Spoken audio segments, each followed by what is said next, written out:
Brothers, move forward. Like I said, I don't want to go on the mic. Please move forward so that we can bring in at least 20 or 30 people.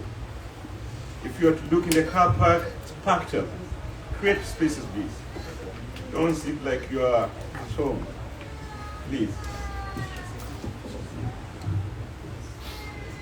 Assalamu alaikum.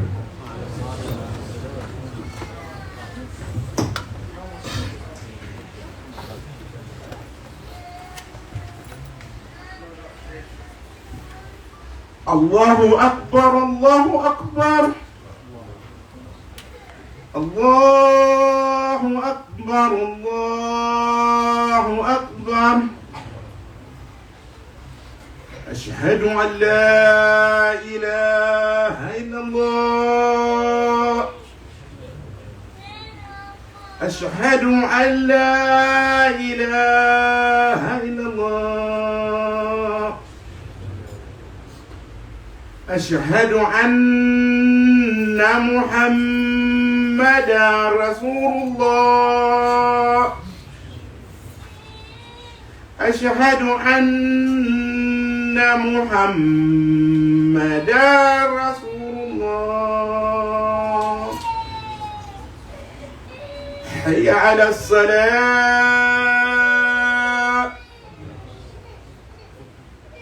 حي على الصلاة.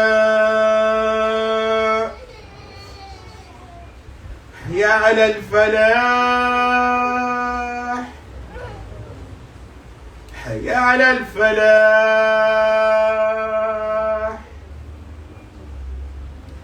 الله أكبر، الله أكبر.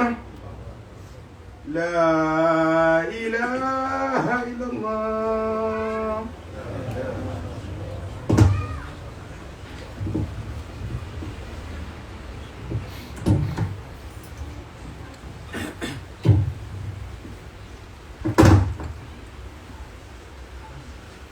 إن الحمد لله نحمده ونستعينه ونستغفره ونعوذ بالله من شرور أنفسنا ومن سيئات أعمالنا. من يهده الله فلا مضل له ومن يضلل فلا هادي له، وأشهد أن لا إله إلا الله وحده لا شريك له، وأشهد أن محمدا عبده ورسوله صلى الله عليه وعلى آله وصحبه ومن سار على سبيله إلى يوم الدين.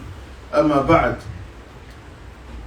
Of the things I want to mention prior to going into the topic, many of us, we bring young children to the masjid for the khutbah or for the salah in general, and sometimes it's not what they're used to. They're seeing too many people, they're out of their comfort zone.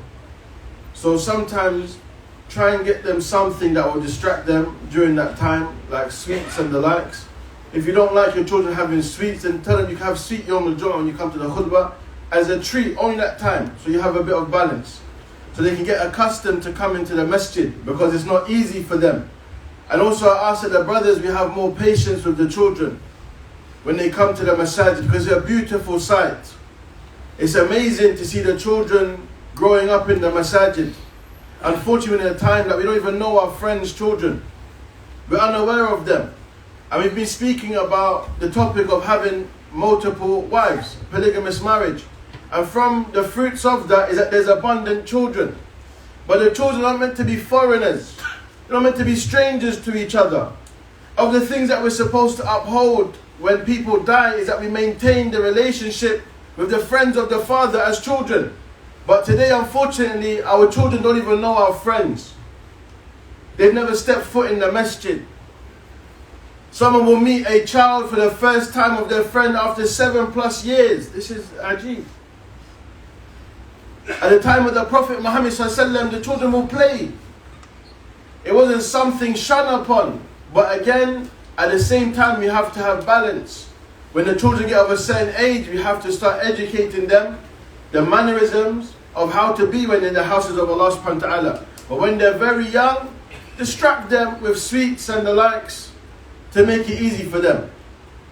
But as we mentioned in this series of khutbah, speaking about ta'addud zawjat, the permissibility and the legislation of a man having more than one wife.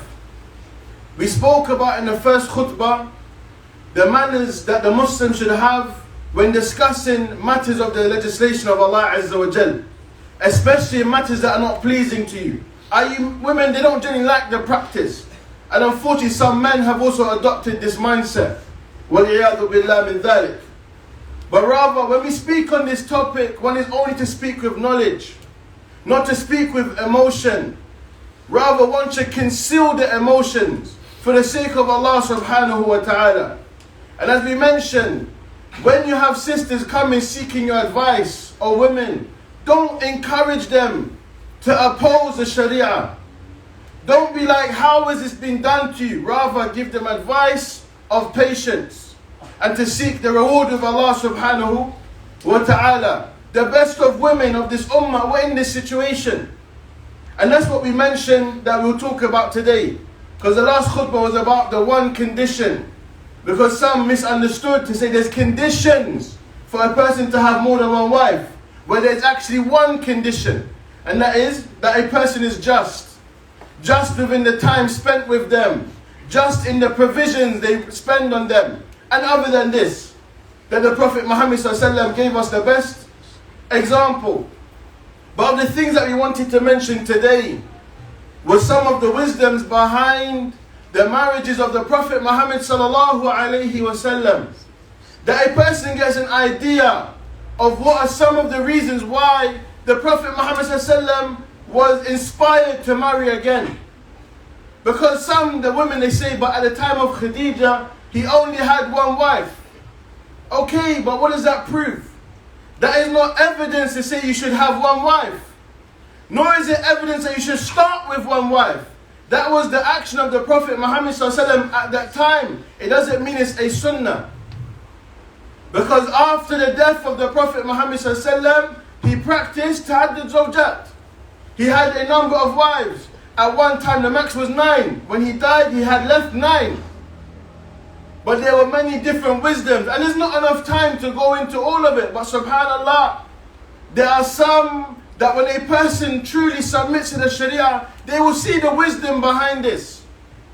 And of the things that is mentioned regarding al-hikam min ta'addud zawjat al-Nabi sallallahu, of them is intishar al-ta'lim.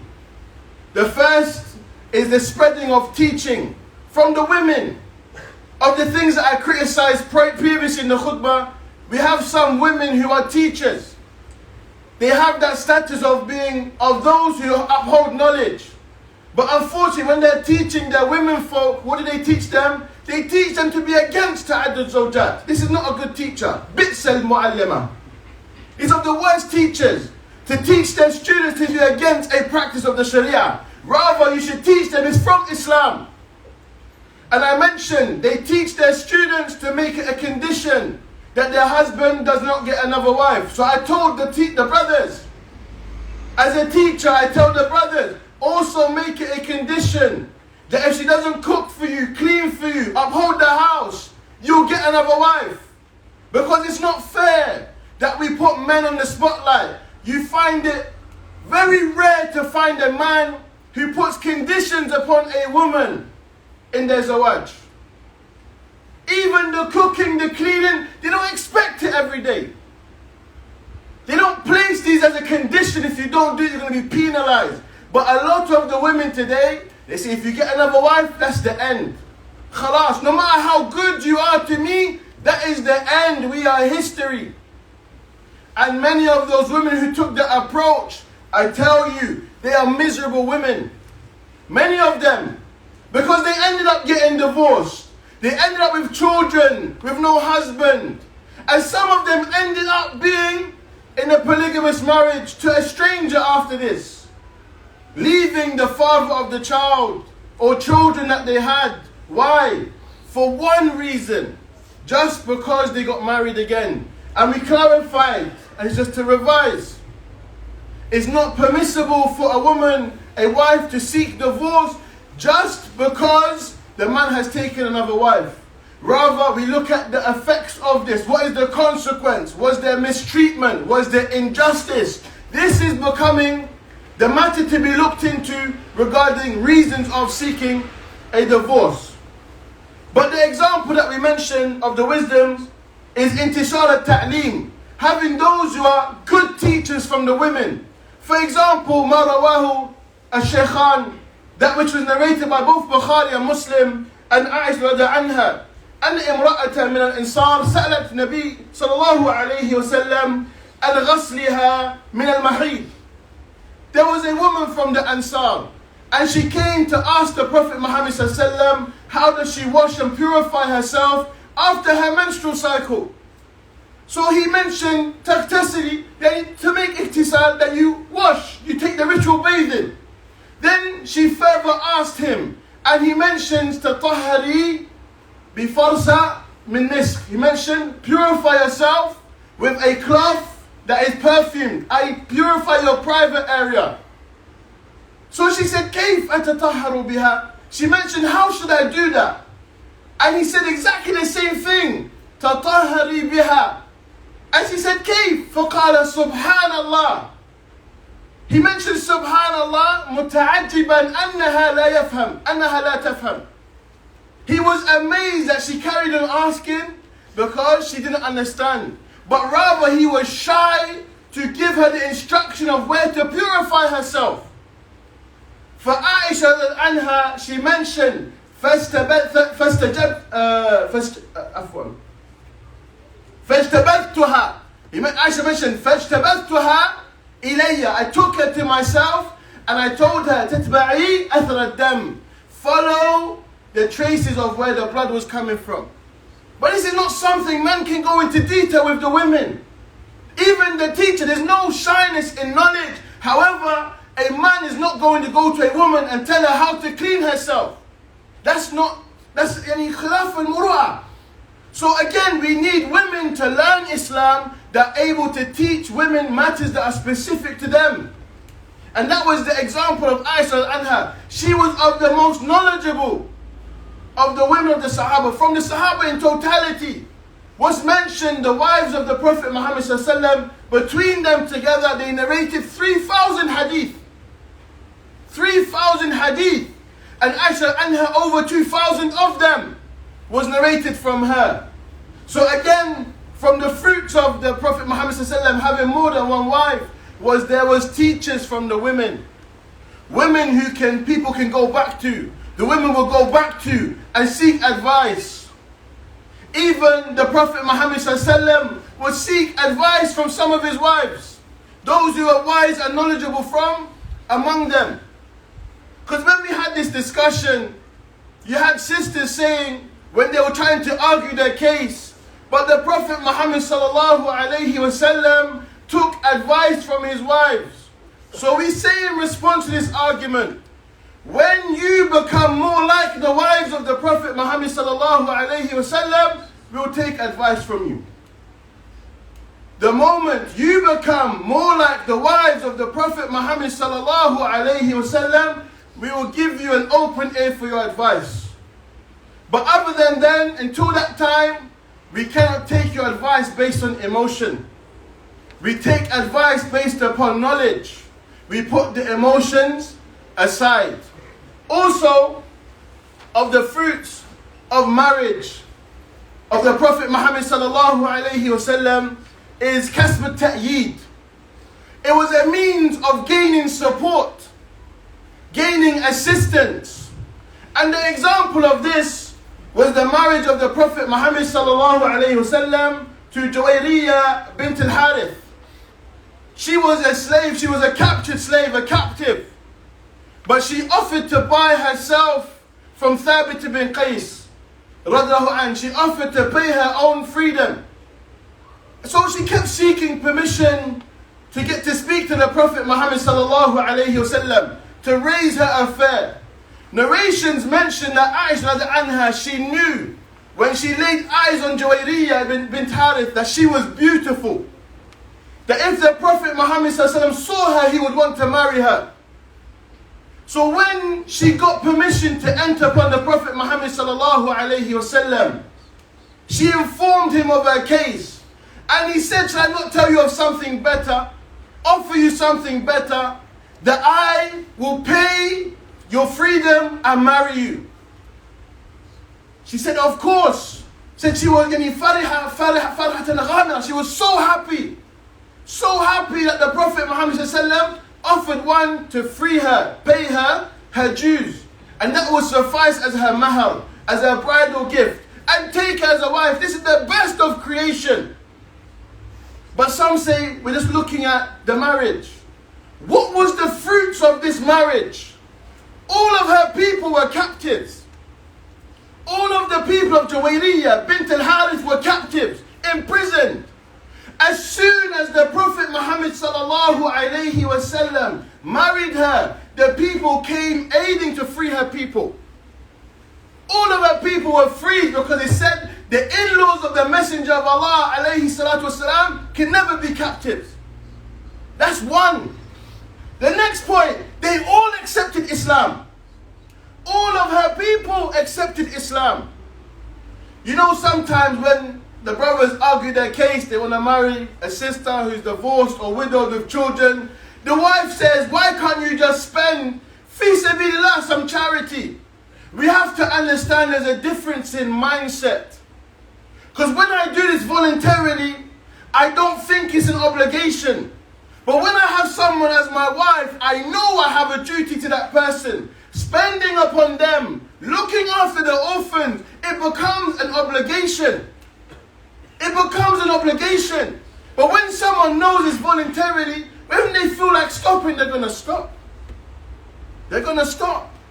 But there were situations when the Prophet Muhammad sallallahu alaihi wasallam, he married the Salama. She said to him, Inni imra'atun musinna, aytam. She said, I'm an elderly woman and I have orphan children. And he mentioned to her, I am older than you. I am older than you. Because she lost her husband in one of the Ghazawat. She lost her husband, Abi Salama. And the Prophet Muhammad told her, make dua. Ask Allah to reward you for that which you have gone through. And ask Him to give you better. And she mentioned, who is better than Abi Salama? Who is better than him? That's how good of a husband he was to her. But then the Prophet Muhammad sallallahu alayhi wasallam proposed to her. This is the reality. So when we're looking at the picture of marriage alone, there is only one issue women have. That's the reality. The issue the woman have with a man having more than one wife is one. Is jealousy and everything that stems from it. So they're not able to see all the good factors that may come about. All the goodness that may come about. So as I mentioned, all of this discussion was for us to change the narrative. To change the lens that we are looking at this action. And as I emphasize, it's not for everyone. Rather, this is a great responsibility that one has to be very cautious. Because when you stand before Allah subhanahu wa ta'ala and you have been unjust, then it's problematic. This is a man's hellfire or the Jannah. One is to be cautious. As we mentioned for the woman, the Prophet Muhammad said, any woman who obeys her husband, it'll be said to her, enter Jannah from whatever door you want. The man doesn't have this promise. Another nation, a woman that her husband dies pleased with her, she will enter Jannah. She will enter Jannah. All she has to do is obey her husband. Stay away from the feminine narrative that talks about advancing as a woman. Their meaning of advancing as a woman is leaving your place of security. The safest place for the woman is at home. It's not meaning you're low. It's not a dispraise. It's not a shame. But they start using terms like housewife to discredit women as if it's something of a job. La, it's an honor. In Arabic, we don't say housewife. We say Rabbatul Bayt, master of the house. The one who's in control of the house. This is an honor. It's not a shame. But in the West, they teach you, you are from the women who are behind. Those same women who are teaching this, they don't have children till they're old. Until they're old and miserable, tired, paying someone else to look after their child because they don't have the energy to do so. Their whole objective is what? Building their career. But if we look at the history of the status of women from the beginning of when before Islam, before the Prophet Muhammad sallallahu alaihi wasallam, you will witness with clarity clarity how Allah Azza wa Jal has honored the women. Even in the tashri' of polygamy. Why? Because before the men married as much as they wanted. As many wives as they wanted. One of the companions, when he entered Islam, he had 10 wives. So the Prophet Muhammad told them, choose 4 from them. You cannot be having more than 4. This was only specific to the Prophet Muhammad sallallahu alaihi wasallam. But when we look at the wisdoms of this, he had married from majority of the tribes. The Messenger of Allah alayhi salatu wasalam had married from a majority of the tribes of the Arab that were people of honor. And we know the benefit that this will bring to the ummah of al-Islam. So of the things that's important for us when speaking about issues that may have some emotion attached to it, that we balance the perspective. Don't give ear to negative thoughts, people of negative experience. Give more attention to the Sharia. Give more attention. What does the Quran and the Sunnah say about this? How was it practiced by the Salaf, the Sahaba? Because how do we see, at the time of the Prophet Muhammad ﷺ, 9 wives, the women were seeking to be his wives. They were given a choice. One of the captives was given a choice, Safiya Isra'iliya. He mentioned to her when she was a captive, she was the head of her people. He gave her a choice. I will free you and send you back to your people, or take you as a wife. He didn't say, I'm going to take you as a wife or leave you as a captive. He said, I will set you free, return you back to your people, or take you as a wife. What did she choose? She chose to be the wife of the Prophet Muhammad sallallahu alayhi wasallam. So again, to balance the narrative, because it's not only a criticism of the women. Us as men, we have to also fix up. Because our leadership is lacking. And when I'm speaking about leadership, I'm not talking about the dunya. I'm not talking about having the best job. I'm talking about you as an ideal Muslim man. You as an ideal Muslim man. Your Islam, your steadfastness, how you uphold the teachings of the Prophet Muhammad sallallahu alayhi wasallam. Why do you think sisters have an argument to say, why is polygamy the only sunnah that you know? The only sunnah you talk about? Because they don't see no other signs of the sunnah in you. They don't see no other signs of the sunnah in you. There was a case, a sister, she was displeased for her husband to take another wife. But she said, there's no sunnah I've seen him learn except he practiced it. How can I go against him? Why? Because she knew when he mentions this was the way of the Prophet Muhammad sallallahu alaihi wasallam, he wasn't just picking and choosing. It wasn't just what suited desires. He was a man of the sunnah. So the ideal man, the ideal father, this is what is going to make it easier for you. But when you're not upholding your salah, when you're not giving your wife her rights as one wife, of course she's in a state of fear. She fears what's going to happen if you take on another responsibility. Because what she sees from you, you are failing with one. And when I mention this, it's not about materialistic leadership. La. If a woman can see that you uphold the rights of her according to your ability, and you fear Allah Azza wa Jal, and you're always bettering your Islam, she will have trust in your decision. She will have trust in all of the processes that you pursue. Why? Because she knows that you are a person who is seeking goodness with Allah subhanahu wa ta'ala. But when your Islam is slacking, this becomes a conversation of solely desires. And that is what is problematic. And that's why you find a lot of the case of sisters that talk about their trauma. Look at the example of their husbands. Look at the people that they were married to. Let alone themselves. Look at them and their Islam. So upon all of us, the men, we need to imitate the best of men. The Prophet Muhammad sallallahu alayhi wasallam and his companions. The women, you are to imitate the best of women. The wives of the Prophet Muhammad sallallahu alayhi wasallam and the women of the Sahaba. أقول قولي هذا واستغفر لي ولكم ولسائر المسلمين فاستغفروه فإنه غفور رحيم.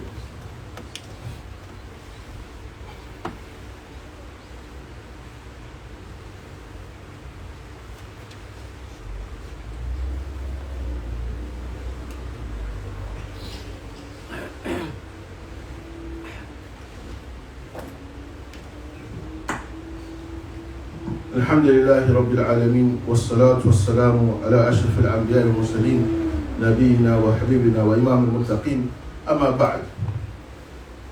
Also from the examples of the Prophet Muhammad sallallahu alayhi wasallam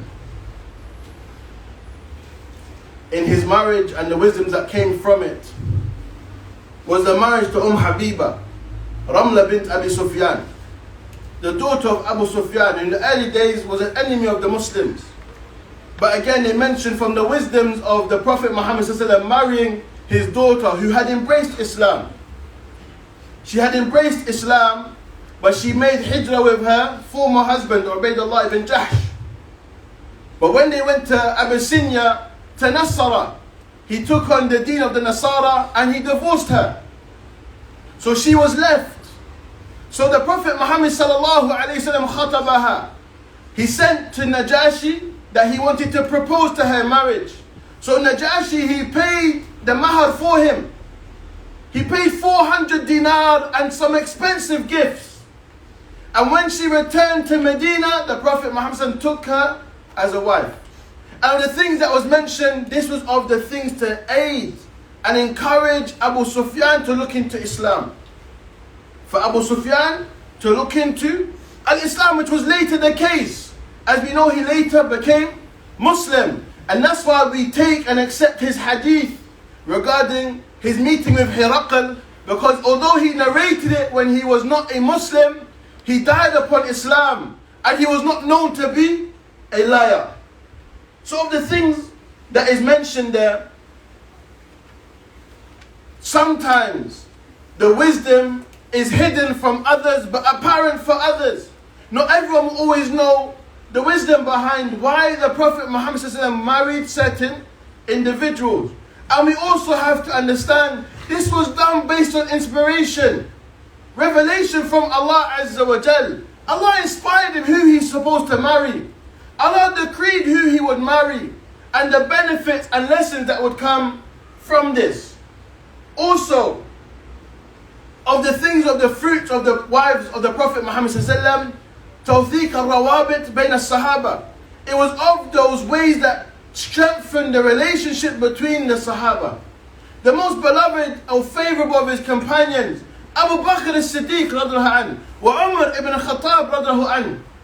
The Prophet Muhammad married both of their daughters. The daughter of Abu Bakr, Aisha anha. The daughter of Umar ibn Khattab, Hafsa.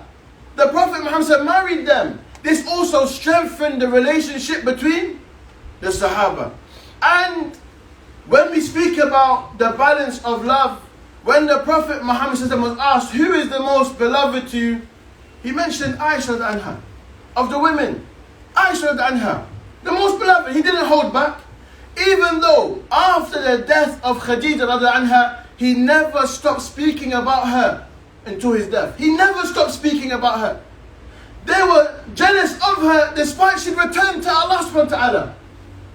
Because he had dear love for her. But of the things that's impossible for a man to balance is love, and he's not held accountable for this. But it's not for him to show this in how he deals with them. But when the Prophet Muhammad was asked, who is the most beloved to you from the women? He said, Aisha anha. And he only said it because he was asked. He didn't go out of his way and just say it. Also, when they asked, and what about the men? He said, Abuha, her mother, still emphasizing Aisha anha. He didn't say Abu Bakr Siddiq, he said her father. Showing that the Prophet Muhammad was the best example in showing love, showing compassion. Why do we say this? There are some brothers who are married. They haven't told their wife they have any love for them. Not even for the sake of Allah. They can't say, I love you. There are sisters who are married and they say, my husband's never kissed me. So how do you think she's going to feel you want to get married again? When she doesn't even feel no love from you. And when one of the Sahaba told the Prophet Muhammad that he has 10 children and he hasn't kissed any of them, he said, Man la yarham, la yurham. The one who does not show mercy will not be shown mercy from Allah subhanahu wa ta'ala. When you kiss your children, when you kiss your wives, this is mercy. Love and mercy is what Allah subhanahu wa ta'ala has told us. This is why He brought us together. When He allowed us to marry, He made from us our spouses, our partners. Why? For you to find mawadda wa rahmah. That you'll find love and mercy. So of the ways to beautify your marriage is with love and mercy. Learn how the Prophet Muhammad was. He said, I was the best example. The best example as how you should be to your wives. We need to let go of, but I didn't grow up this way. I didn't receive that mercy and that love when I was a child. These are matters that can be unlearned, but only if you want to. Because how can you go home and it's like a brick wall? There's no love. You don't even sit together. You don't even hug. Any of this. How are your children supposed to learn what is love? How are they going to know? You know, people are telling me, I get complaints. I'm not allowed to be affectionate in front of the children. Where did you get this from?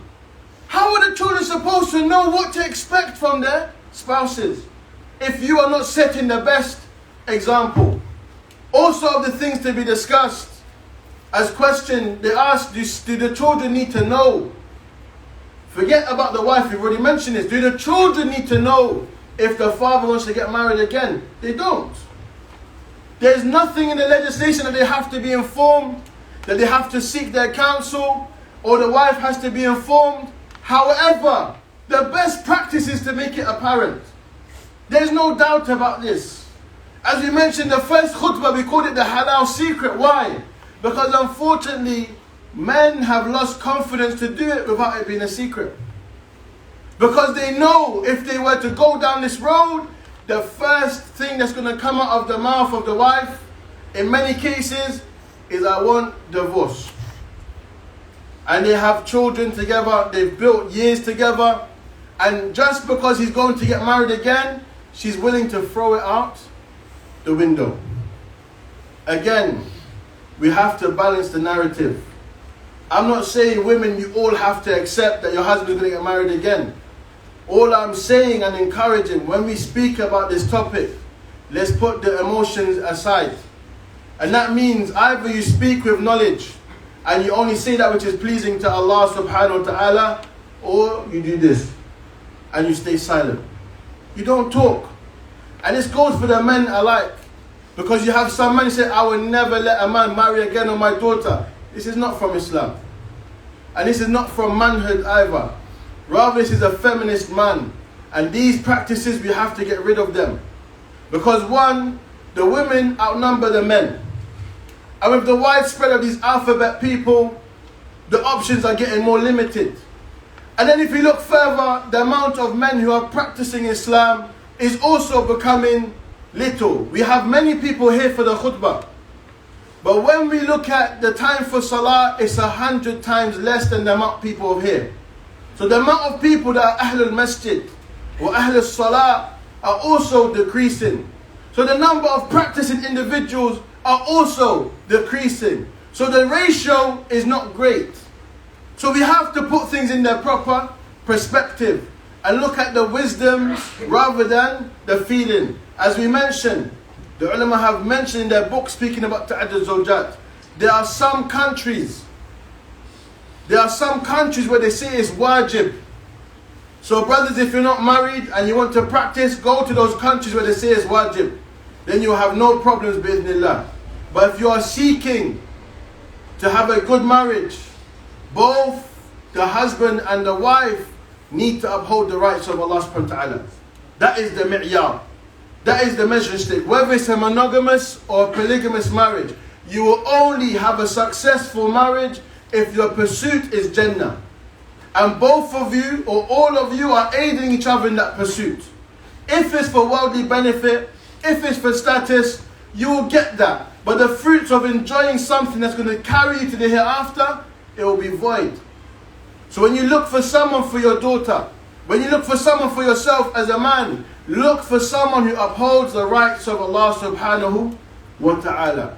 Because then you can expect them to give you your rights. Because if they do not uphold the rights of the one who created them, how can you expect them to give the rights to those who are created? That's the reality. We don't need to spend time talking about polygamous or monogamous marriages. We need to spend time about talking about being the ideal Muslim, the exemplary example of a Muslim. The best of mankind was our example in all of his affairs, business, in his worship, in his relations with his wife. The best example. We don't need any other role model. We need to return back to the earliest of the generations to look how they practice these practices and then imitate them. Then we will find ourselves upon success. And you don't find any narrations of the wives of the Prophet Muhammad ﷺ speaking ill against having more than one wife. So again, if we have nothing good to say, let us remain silent. أقول قولي هذا. ربنا آتنا في الدنيا حسنة وفي الآخرة حسنة وقنا عذاب النار وألف بين قلوبنا وأصلح ذات بيننا وأقم الصلاة.